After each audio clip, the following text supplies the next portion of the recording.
Une délégation conjointe du Mali et du Burkina Faso en visite hier à Niamey au Niger, conduite par le ministre d'État, ministre de l'administration territoriale et de la décentralisation. Elle a rencontré au palais présidentiel le général de brigade Abdourahmane Tiani, président du Conseil national pour la sauvegarde de la patrie. La délégation est venue exprimer le soutien du Mali et du Burkina Faso aux nouvelles autorités et affirmer la participation des forces armées des deux pays aux opérations de légitime défense du pays en cas d'agression de la CEDEAO. Écoutons plutôt le colonel Abdoulaye Maïga. Nous sommes porteurs d'un message de leurs excellences, le colonel Assimi Goïta, président de la transition, chef de l'État du Mali, et du capitaine Ibrahim Traoré, président de la transition, chef de l'État du Burkina Faso. Message destiné au président du Conseil national pour la sauvegarde de la patrie, le général Tiani, ainsi qu'à l'ensemble du peuple frère du Niger, que nous remercions tous pour cet accueil très chaleureux et très convivial. Globalement, l'audience qui nous a été accordée par le président du Conseil national pour la sauvegarde de la patrie a porté globalement sur les principales décisions qui ont été prises par leurs excellences le colonel Assimi Goïta et son homologue du Burkina Faso, le capitaine Ibrahim Traoré, après les sanctions de la CEDEAO. Décision mentionnée dans le communiqué conjoint du 31 juillet 2023, notamment la solidarité très forte à l'endroit du peuple nigérien, avec lequel nous partageons à la fois l'histoire et la géographie, également le refus catégorique pour le Mali ainsi que le Burkina Faso d'exécuter ces sanctions illégales, illégitimes et inhumaines prises contre le peuple nigérien. Et enfin, le plus important, c'est réitérer la participation active, effective et pleine du Mali et du Burkina Faso aux opérations de légitime défense en cas d'agression de la CEDEAO contre le Niger. Je tiens ici à le préciser que toute intervention militaire contre la souveraineté d'un pays et sans le consentement de ses autorités ne représente autre chose qu'une agression. Et bien entendu, agression que le Burkina Faso et le Mali rejettent catégoriquement. Nous avons réitéré, bien entendu, la décision du président Goïta et du président Traoré de participer pleinement aux opérations de légitime défense aux côtés des forces de défense et de sécurité du Niger. Ce sont des décisions mûrement réfléchies. Je tiens ici à rappeler que ça fait plus de 10 ans que le Burkina Faso, le Mali et le Niger géreront les conséquences négatives, conséquences socio-économiques, conséquences sécuritaires, conséquences politiques, conséquences humanitaires de l'aventure hasardeuse de l'OTAN en Libye. Bien entendu, se pose la question, si ça nous a pris 10 ans, accepter encore une autre aventure de la même nature au Niger nous prendrait combien d'années? On ne sait pas, 20 ans, 30 ans, 40 ans, 50 ans. Une chose est sûre, le président Goïta et le président Traoré ont clairement dit non, non et non. Nous n'accepterons pas d'intervention militaire au Niger. Il en va de notre survie. Et bien entendu, les chefs d'État du Mali et du Burkina ont pris la ferme décision de laisser des actifs et non des passifs aux générations futures. Un dernier mot tout d'abord à l'endroit de la CEDEAO, nous avons deux messages. Le premier message, c'est que nous leur demandons très clairement de cesser d'affamer nos peuples. Nous n'avons pas besoin de sanctions. Je pense qu'il y a énormément accès de souffrance que nos populations traversent. Le deuxième message, qui est également un message important, nous apprécions bien les ultimatums. Je pense que la CEDEAO se trompe lourdement de destinataire. Il faudra adresser ces ultimatums aux groupes terroristes. Et ça fait 10 ans que nous attendons cela. Je pense que nous serons très heureux pour une fois que ces ultimatums soient adressés aux groupes terroristes. Ensuite, à l'endroit du peuple frère du Niger, ce sont des moments difficiles.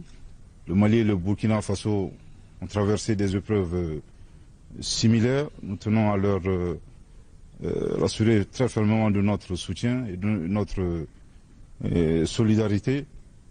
Et restons résilients et stoïques, pour reprendre les propos de son Excellence le colonel Assimi Goïta. Tout ce qui est substantiel et positif ne peut s'obtenir dans la facilité.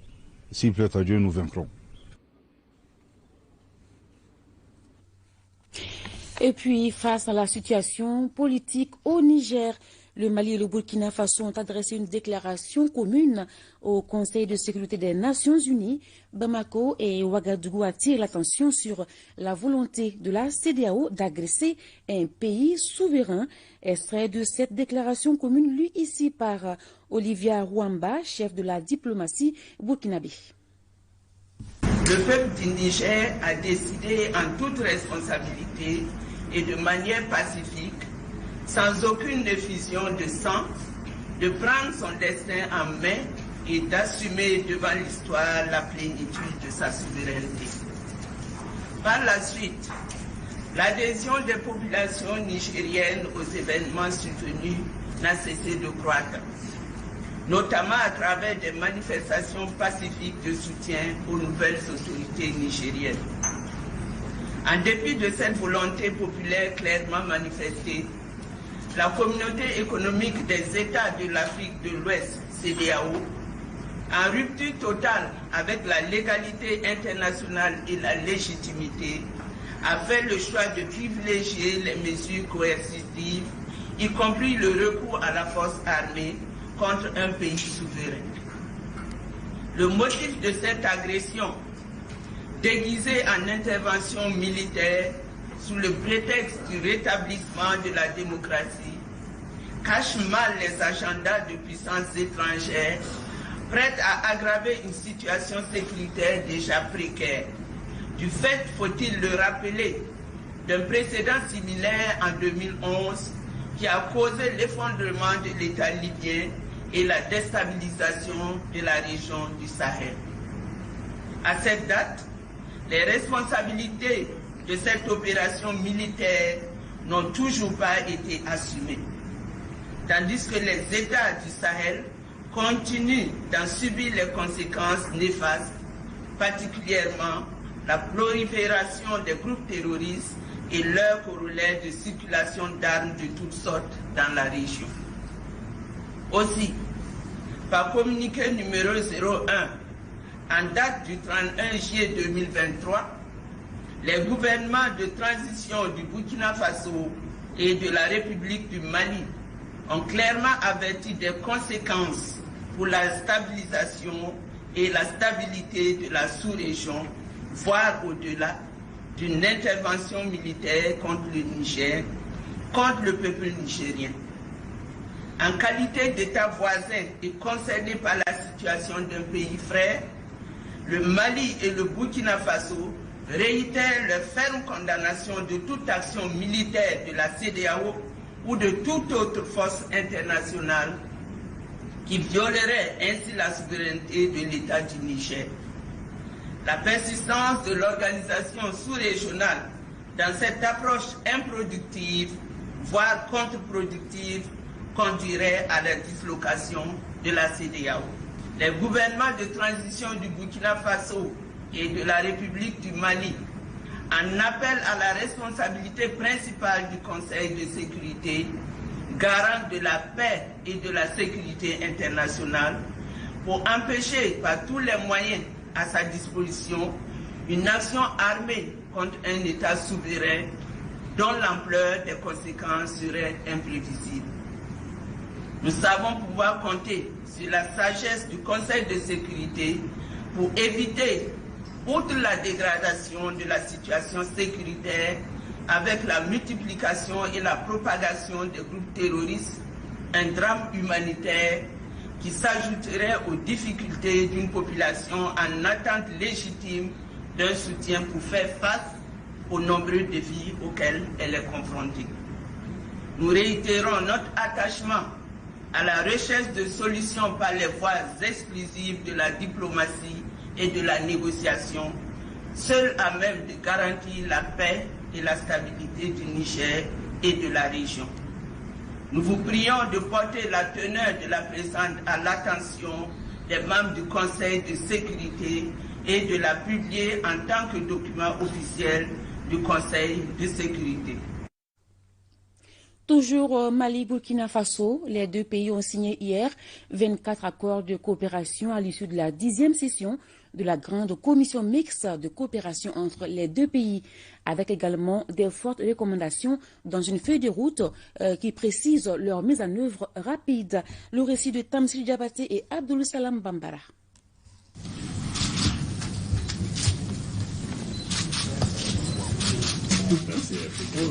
Le Mali et le Burkina Faso, par la signature de ces 24 accords, réaffirment l'engagement d'aller ensemble et de regarder dans la même direction. Et la nouvelle direction, c'est celle qui va d'abord avec la vision des peuples maliens et burkinabés. Les défis qui se posent à nos deux pays, notamment la recherche de la paix, l'engagement pour l'instauration de la bonne gouvernance en vue d'une croissance accélérée, soutenant un développement harmonieux, durable, solidaire et équitable, ne pourront être relevés qu'à travers un modèle de coopération qui prenne en compte les aspirations profondes de nos deux peuples. Ce que nous faisons, c'est pour pouvoir permettre à nos populations d'avoir de la libre circulation des personnes et des biens, de vaquer à leurs occupations, de mener des activités économiques, de créer des richesses, de mettre en place des infrastructures pour répondre à leurs préoccupations, de leur amener la sécurité et d'œuvrer vers le renforcement de notre unité et de notre intégration. La dynamique qui vient d'être amorcée entre le Mali et le Burkina Faso en matière de coopération est sans nul doute un coup d'accélérateur pour un développement harmonieux. Et pour relever les défis du dit développement, aucun domaine n'a été oublié, avec en ligne de mire les coopérations frontalières et bilatérales. Ces différents instruments juridiques concernent plusieurs domaines aussi importants que variés, comme la justice, la recherche scientifique, le transport aérien, terrestre et ferroviaire.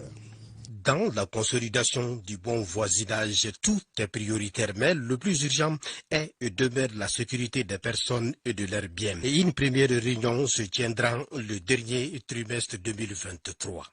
Tout en réaffirmant leur volonté d'œuvrer à la sécurisation de la frontière commune, elles ont réaffirmé l'engagement de leurs gouvernements respectifs à lutter contre le terrorisme sous toutes ses formes. Au regard du contexte géopolitique et stratégique, les deux États ont convenu de maintenir et de renforcer leur coopération au plan sous-régional, régional et international. Les parties ont réitéré leur engagement à mettre en application les dispositions pertinentes des protocoles de la CEDEAO relatifs au règlement des conflits, à l'assistance mutuelle en matière de défense, à la libre circulation des personnes et des biens. Elles se sont mutuellement encouragées à rester unies face aux sanctions de l'UEMOA, de la CEDEAO et de l'Union africaine et d'œuvrer ensemble pour la levée des dites sanctions.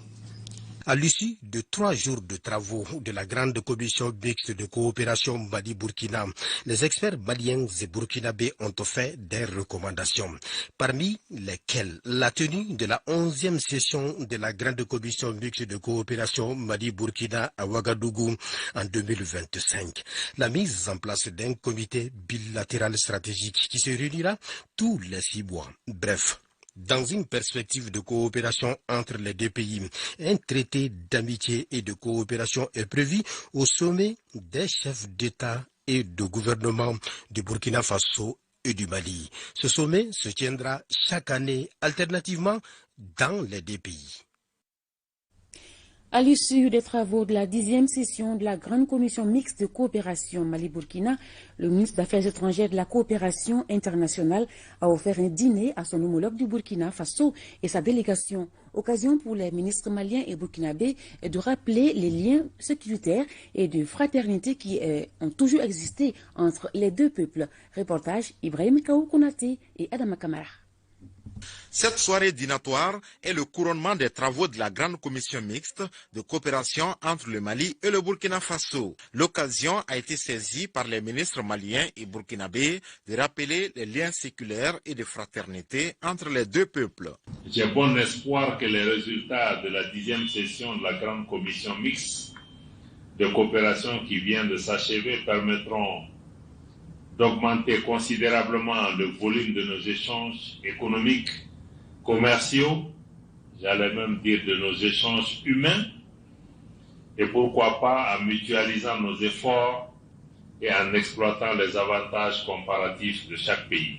Des échanges de cadeaux entre les deux parties, en guise de souvenirs, ont été fortement appréciés. Et l'occasion qui nous réunit en cette agréable soirée, chef Diop, est le symbole même de la fraternité et de l'amitié qui lie nos deux gouvernements et nos deux peuples. Et elle traduit aussi l'excellence des relations qu'entretiennent nos deux pays, et cela depuis l'accession à la souveraineté internationale du peuple malien et du peuple burkinabé. Et aujourd'hui encore, cette volonté est plus que jamais affirmée à travers le leadership éclairé de nos deux chefs d'État. Et c'est le lieu pour moi de saluer l'engagement de nos plus hautes autorités qui se sont particulièrement impliquées pour la tenue de la présente commission mixte, dont les résultats positifs permettront, j'en suis persuadé, de dynamiser davantage l'axe Bamako-Ouagadougou. Avant de se quitter, les deux pays frères se sont donné rendez-vous en 2025 au Burkina Faso pour la 11e session de la grande commission mixte de coopération entre le Mali et le Burkina Faso.